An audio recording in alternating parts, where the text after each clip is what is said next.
তোমাদের সঙ্গে আগেও একবার চশমা ভাঙার গল্প শেয়ার করেছি। আবারও আমার একটি চশমা ভেঙে যায়, তার জন্য সোজা চলে যায় চশমার দোকানে। সেখানে একটি সিলেক্ট করে সোজা চলে যায় বাড়ি। গিয়ে দেখি বাবা এনেছে চাউমিন আর পরোটা।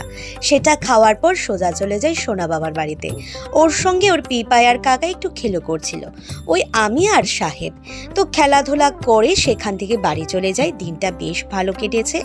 তো তারপর পরদিন যায় আবারও চশমার দোকানে। দেখো এখানে ও কতটা হাসু হাসু করছিল। যাই হোক, এই যে চশমাটা দেখতে পাচ্ছ, এটা নিলাম আমি। নাই প্রথম একটু অন্য ফ্রেম ইউজ করার চিন্তা ভাবনা নিয়েছি। এটা ধরতে পারো বেবি পিঙ্ক, তবে দেখা যাচ্ছে হোয়াইট ফ্রেম। যাই হোক, এটা আমার ফেসের সঙ্গে কতটা যাচ্ছে একটু জানিও তো, কারণ না কেনার পর থেকে আমার মনে একটু খুঁতখুত লাগছিল। আদৌ কি আমাকে এটা ভালো লাগবে কি লাগবে না। তো আমি তো আগে ব্ল্যাক ইউজ করেছি, এখন হোয়াইট। তোমাদের কাছে কেমন লেগেছে জানিও তো। তারপর পিঠে খেয়ে সোজা চলে যায় বাড়ি। আজকের মতো একটু টাটা।